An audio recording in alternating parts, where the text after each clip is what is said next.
On 31 August 1939, the four destroyers HMC ships Ottawa, Saint Laurent, Fraser, and Restigouche lay quietly at anchor in Vancouver Harbor on view to an admiring public, which had come to town for the annual Pacific exhibition.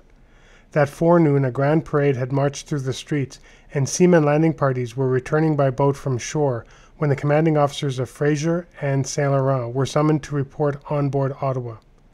Here they were shown a secret message from Naval Service Headquarters, ordering their ships to sail for Halifax forthwith. The next day, the Royal Canadian Navy was placed on active service, and on 10 September the King, on behalf of Canada, declared war on Germany. The Navy's immediate tasks were to organize auxiliary forces to give protection to shipping against mine and submarine attacks in the home waters and to assist the Royal Navy in keeping sea communications clear of enemy warships. To meet these requirements, the Royal Canadian Navy requisitioned all suitable government and civilian vessels and arranged for the purchase of 14 private yachts in the United States. The available destroyers were concentrated on the East Coast to provide protection for merchantmen arriving and departing. The latter were organized into convoys, a process that was hastened by the sinking of the British liner Athenia on 3 September. Ships were given anti-submarine protection only in terminal areas, a battleship or cruiser guarding the more important convoys against surface raider attacks on the high seas. In the next few months, an ambitious 3-year building program was begun to provide the Navy with new destroyers, escort vessels, Bangor-class minesweepers, Fairmile motor launches, and 3 armed merchant cruisers converted from former liners. The escorts were to be of a whaler type, developed by the British Admiralty and classified as corvettes, a name since immortalized in the Battle of the Atlantic.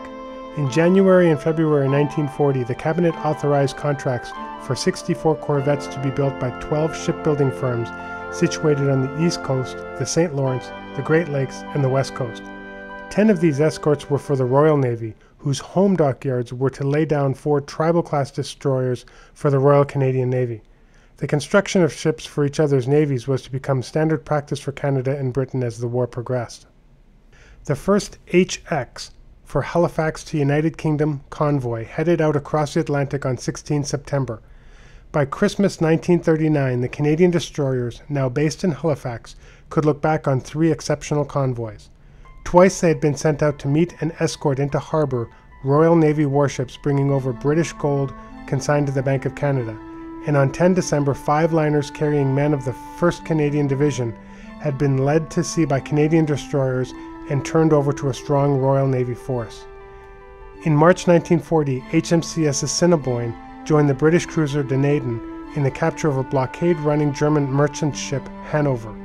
Fitted out as an auxiliary aircraft carrier and renamed HMS Audacity, this prize was to prove a valuable weapon against the U-boats.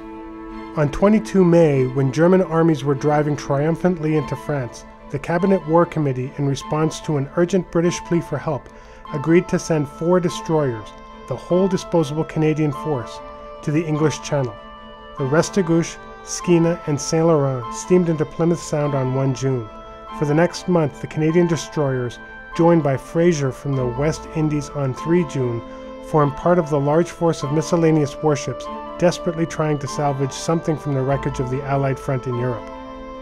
As the Germans swept down the French west coast, troops had to be evacuated.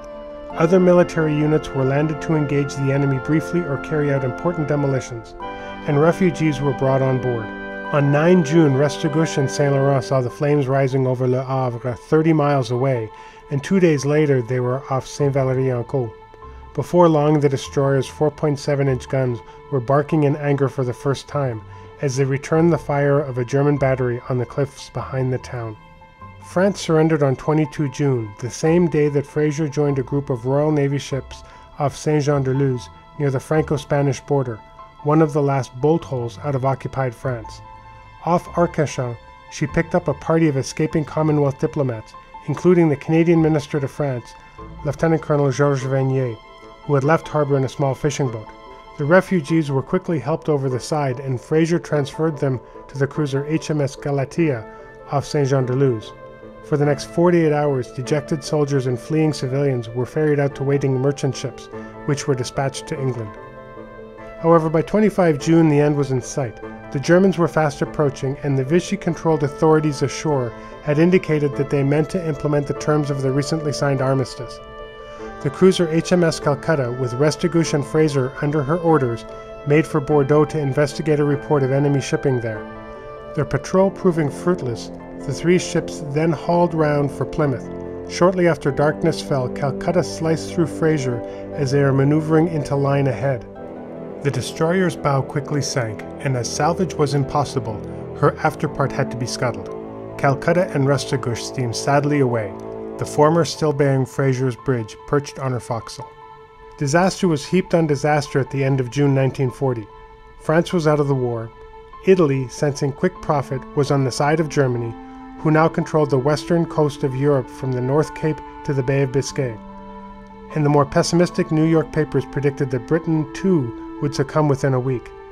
Against this somber background, Royal Canadian Navy units in United Kingdom waters prepared with the Royal Navy for the coming onslaught.